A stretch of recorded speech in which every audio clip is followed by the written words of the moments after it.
London की सड़कों पर डर कदमों की आवाज से भी तेज गूंजता है। कई भारतीयों, खासकर हिंदुओं के लिए हर कोना शत्रुता का बोझ उठाए हुए है। वापस जाओ कि आवाजें हवा में गूंजती हैं। एक छोटी लड़की भागती है, अपने ऊपर फेंके जा रहे तानों और अपमान से बचने की कोशिश करती है। सोचिए, ये कैसा दर्द होगा, एक ऐसी जगह में जीने, पढ़ाई करने और काम करने का, जहां आपकी मौजूदगी पर सवाल उठाया जाए। ये वह वास्तविकता है जिसका सामना आज कई भारतीय लंदन में कर रहे हैं। और ये केवल शब्द नहीं है, सोशल मीडिया पर वायरल फोटो और वीडियो इस कहानी को बताते हैं। लंदन में लगभग 1 मिलियन हिंदू रहते हैं, जिनमें से अधिकांश भारतीय और श्रीलंकाई मूल के हैं। वे डॉक्टर, इंजीनियर, उद्यमी हैं, ब्रिटेन की अर्थव्यवस्था के स्तंभ। फिर भी 2025 में उनकी पहचान एक निशाने पर बदल गई है। हिंदू समुदाय खुद को संघर्ष के बीच में पाते हैं। एक तरफ कुछ इस्लामवादी समूह और दूसरी तरफ दक्षिणपंथी गैंग। मिलकर वे रोजमर्रा की जिंदगी को असुरक्षित बना देते हैं। हाल ही में एक परेशान करने वाला वीडियो सामने आया। एक हिंदू लड़की लंदन की सड़क पर भाग रही है, जबकि उसके पीछे की आवाजें उसका मजाक उड़ाती हैं कि वह भारतीय है, कि वह विदेशी है। वो एक ही क्लिप परेशान करने वाले सवाल उठाती है। यह दिखाता है कि भारतीय और हिंदू समुदाय कितने असुरक्षित हो गए हैं।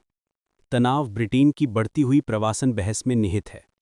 2025 में दक्षिणपंथ और ज्यादा जोर पकड़ चुका है, प्रवासियों को नौकरी चोर और संस्कृति बदलने वाले के रूप में चित्रित करते हुए। भारतीय जो छात्र और कार्य वीजा पर कानूनी रूप से आए थे, उन्हें भी इसी दृष्टिकोण से देखा जाता है। वास्तव में केवल 2023 में 1.25 लाख भारतीयों ने यूके में कदम रखा, किसी एक देश से आने वाले सबसे बड़े आंकड़ों में। अब उनकी मौजूदगी दक्षिणपंथी एक्टिविस्ट्स के लिए एक रैली करने वाला नारा बन गई है। सितंबर 2025 में सेंट्रल लंदन ने दशकों में सबसे बड़े राइट विंग रैलियों में से एक देखा। एक्टिविस्ट टॉमी रॉबिन्सन द्वारा आयोजित यूनाइट द किंगडम मार्च में 1 लाख से अधिक लोग आए। सड़कों पर यूनियन जैक और सेंट जॉर्ज क्रॉस लहराए गए, जबकि प्रदर्शनकारी चिल्ला रहे थे कि हमें हमारा देश वापस चाहिए और उन्होंने हमारी नौकरियां छीन ली हैं। हालांकि ये अवैध प्रवासन के खिलाफ था, गुस्सा दक्षिण एशियाई लोगों, खासकर भारतीयों पर उतर आया। हिंसा हुई, पुलिस के साथ झड़प में दर्जनों लोग घायल हुए और कई गिरफ्तारियां हुईं। भारतीयों के लिए संदेश स्पष्ट था, वे स्वागत योग्य नहीं थे। साथ ही भारत और पाकिस्तान के बीच तनाव लंदन की सड़कों तक फैल चुका है। जम्मू और कश्मीर के पहलगाम में हुए आतंकवादी हमले में जहां 26 हिंदू मारे गए, लंदन में पाकिस्तानी उच्चायोग के बाहर सैकड़ों लोग जमा हुए। सहानुभूति के बजाय प्रदर्शनकारियों का मजाक उड़ाया गया।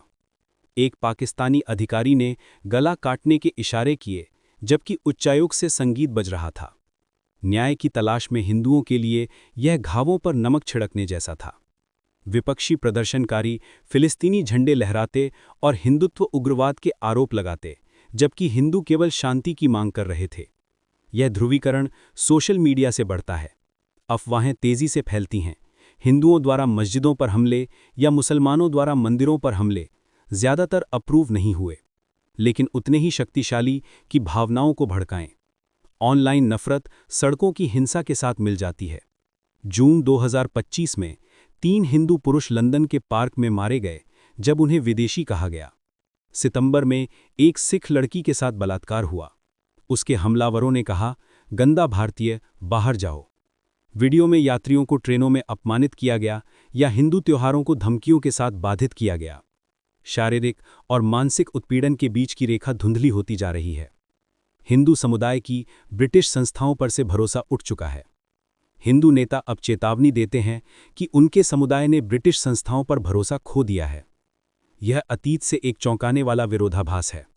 दशकों पहले ब्रिटेन ने भारतीयों का स्वागत किया था। द्वितीय विश्व युद्ध के बाद 1948 का ब्रिटिश राष्ट्रीयता अधिनियम कॉमनवेल्थ सदस्यों के लिए दरवाजे खोलता है। भारतीय फैक्ट्रियों में, लंदन परिवहन में और एनएचएस में काम करने आए। समुदाय फले फूले। साउथ हॉल लिटिल इंडिया के रूप में जाना जाने लगा।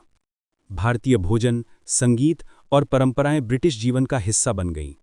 2001 में चिकन टिक्का मसाला को राष्ट्रीय व्यंजन घोषित किया गया।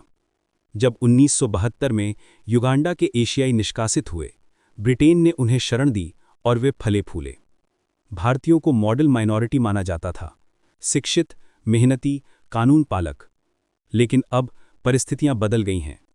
2025 में ब्रिटेन वह ब्रिटेन नहीं रहा जो कभी विविधता को अपनाता था। दक्षिणपंथी लोकप्रियतावाद, इस्लामवादी उग्रवाद और राजनीतिक मौन ने एक विषैली तूफान बना दी है। कई हिंदुओं के लिए यूके में सुरक्षित और सम्मानित जीवन का सपना दूर होता जा रहा है। आज सवाल केवल प्रवासन या राजनीति का नहीं है। यह सवाल है कि किसी का यहाँ होना महसूस करना। क्या भारतीय, जिन्होंने आधुनिक ब्रिटेन बनाने में मदद की, क्या अब भी इस देश में घर जैसा महसूस कर सकते हैं? या फिर परिस्थिति इतनी बदल गई है कि यहाँ जन्मे और पले बढ़े पीढ़ियाँ भी हमेशा बाहरी की तरह देखे जाने का बोझ उठाएंगी?